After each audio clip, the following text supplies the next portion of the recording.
Hello అండి, welcome to our channel. ఈరోజు మనము అష్టాదశ శక్తిపీఠాల గురించి మాట్లాడుకుందాం. నేను అష్టాదశ 18 పీఠాల పూర్తి లిస్టు, అలాగే ఆ దేవి పేరు, భైరవుడు, స్థలంతో స్పష్టంగా చెప్పాను. ఈరోజు మనం తెలుసుకోబోయేది హిందూ ధర్మంలో అత్యంత పవిత్రమైన అష్టాదశ శక్తిపీఠాల పూర్తి కథ. దక్షయజ్ఞంలో సతీదేవి ఆత్మత్యాగం చేయడంతో శివుడు విషాదంలో ఆమె దేహాన్ని మోసుకుంటూ తాండవం చేయడం అయితే ప్రారంభించాడు. ప్రపంచం నాశనం కాకుండా విష్ణువు సుదర్శన చక్రంతో సతీదేవి దేహాన్ని భాగాలుగా చేశాడు. ఆ భాగాలు పడిన చోట్లే శక్తిపీఠాలుగా ఏర్పడ్డాయి. ఇక శక్తిపీఠాల ప్రాముఖ్యత: శక్తి లేకుండా శివుడు లేడు, శివుడు లేకుండా శక్తి నిర్దేశం కాదు. ఈ రెండింటి ఐక్యతే శక్తిపీఠాల అసలు తత్వం. పురాణాల ప్రకారం 18 ప్రధాన శక్తిపీఠాలను అష్టాదశ శక్తిపీఠాలు అంటారు. మొదటిది శంకరి, భైరవుడు కపాలి. ఇది కాశీ అంటే వారణాసి, ఉత్తరప్రదేశ్లో ఉందండి. మోక్షనగరమైన కాశీలో శంకరీదేవి అనేది పూజించబడుతుంది. ఇది శక్తిపీఠాల్లో అయితే ప్రథమ పీఠంగా ఉంది. ఇక నెక్స్ట్ కామాక్షి, భైరవుడేమో ఏకాంబరుడు.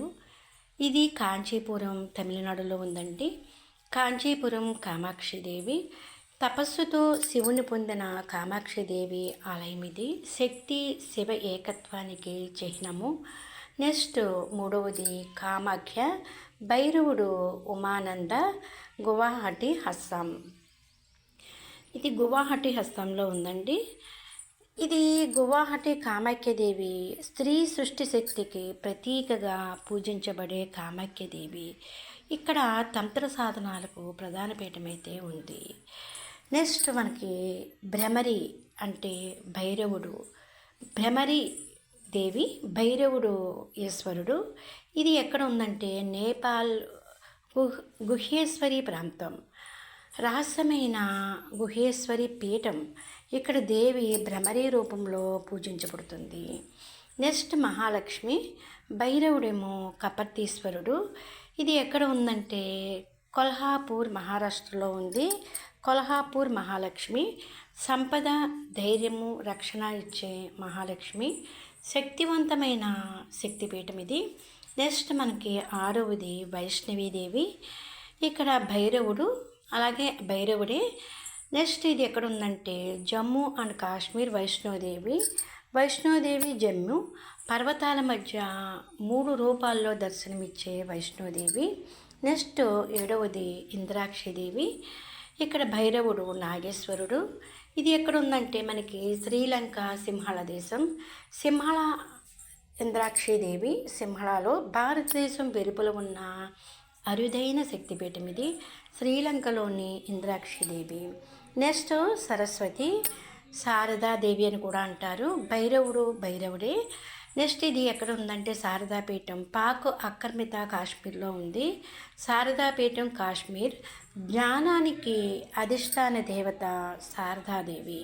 ఇది విద్యార్థుల ఆరాధపీఠం ఇక్కడ. నెక్స్ట్ 9వది మంగళ, భైరవుడు కపిలాంబరుడు, గయా బీహార్. ఇక్కడ గయాలో మంగళాదేవి ఉంటుంది. పితృదేవతలకు శాంతినిచ్చే గయా క్షేత్రంలో మంగళాదేవి నివాసం అయితే ఉంది. నెక్స్ట్ 10వది చాముండి దేవి, భైరవుడేమో నందికేశ్వరుడు. ఇది ఎక్కడ ఉందంటే మైసూర్, కర్ణాటక. అంటే మైసూర్ చాముండి దేవి అని అంటారు. మహిషాసుర సంహారిణి చాముండీదేవి విజయానికైతే చిహ్నం. ఇక 11వది అంబిక, భైరవుడేమో మహాకాలుడు. గుజరాత్ అంబాజీలో ఉందండి. ఇది అంబాజీ అంబికాదేవి అంటారు. ఆదిశక్తిగా పూజించబడే అంబికాదేవి ఆలయం గుజరాత్లో అయితే ఉంది. నెక్స్ట్ 12వది జయదుర్గ, భైరవుడు వరాహుడు, హిమాచల్ ప్రదేశ్లో ఉంది. హిమాచల్ జయదుర్గాదేవి అంటారు. దుష్ట శక్తులపై విజయం ఇచ్చే జయదుర్గాదేవి ఆవిడ. నెక్స్ట్ 13వది కాళీ, భైరవుడేమో నకులీశ్వరుడు. కాళీఘాట్ కోల్కతా, పశ్చిమ బెంగాల్లో ఉంది. ఇది కాళీఘాట్ కాళీదేవి అంటారు, కాళికాదేవి. కాలాన్ని జయించిన మహాకాళీదేవి కోల్కతా ప్రసిద్ధ పీఠం. నెక్స్ట్ మనకి 14 ఉమాదేవి, భైరవుడేమో భూతేశ్వరుడు. ఈవిడ ఉజ్జయిని మధ్యప్రదేశ్లో ఉంది. ఉజ్జయిని ఉమాదేవి అంటారు. మహాకాళేశ్వర క్షేత్రంలో ఉమామహేశ్వరి శక్తిగా పూజించబడుతుంది.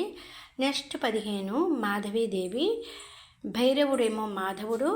ఇది ఎక్కడ ఉందంటే ప్రయాగ్రాజ్, అలహాబాద్, ఉత్తరప్రదేశ్లో ఉంది. ప్రయాగ్ మాధవీదేవి అని అంటారు. త్రివేణి సంగమంలో శక్తిగా వెలిసిన మాధవీదేవి. నెక్స్ట్ మనకి 16 లలితాదేవి, భైరవుడేమో భైరవుడు. ప్రయాగ్ ప్రాంతరము ఉత్తరప్రదేశ్లో ఉంది. ప్రయాగ్ లలితాదేవి. శ్రీచక్ర ఆరాధనకు ముఖ్యమైన లలితాదేవి పీఠం ఆవిడ. నెక్స్ట్ 17 సావిత్రీదేవి, భైరవుడేమో బ్రహ్మ. పుష్కర్ రాజస్థాన్లో ఉంది. పుష్కర్ సావిత్రీదేవి అని అంటారు. ఇక్కడ బ్రహ్మ భార్యగా పూజించబడే సావిత్రీదేవి. నెక్స్ట్ 18 సరస్వతీదేవి, శారదాదేవి అని కూడా అంటారు. భైరవుడు శివుడు. మణిద్వీపం దివ్యలోకం పురాణ ప్రదేశం. మణిద్వీపం ఆదిశక్తి దేవి అంటారు. ఇది భూమిపై కాదు దివ్యలోకంలో ఉన్న మణిద్వీప శక్తిపీఠం. జై జయ శంకరే. ఇలాగా వేర్వేరు పురాణాలు సాంప్రదాయాల ప్రకారం కొన్ని పీఠాల పేర్లు స్థలాలు స్వల్పంగా అయితే మారవచ్చు. అమ్మవారి మహాశక్తి మీపై అయితే ఉండాలి. ఈ వీడియోలో 18 శక్తి పీఠాల పూర్తి కథ అయితే చెప్పాను. మీకు నచ్చితే లైక్ చేయండి, అలాగే భక్తులతో షేర్ చేయండి. ఇలాంటి ఆధ్యాత్మిక కథల కోసం సబ్స్క్రైబ్ చేయండి. జై జై శంకరే, అలాగే జై జయ అమ్మవారే. Please like, share and subscribe.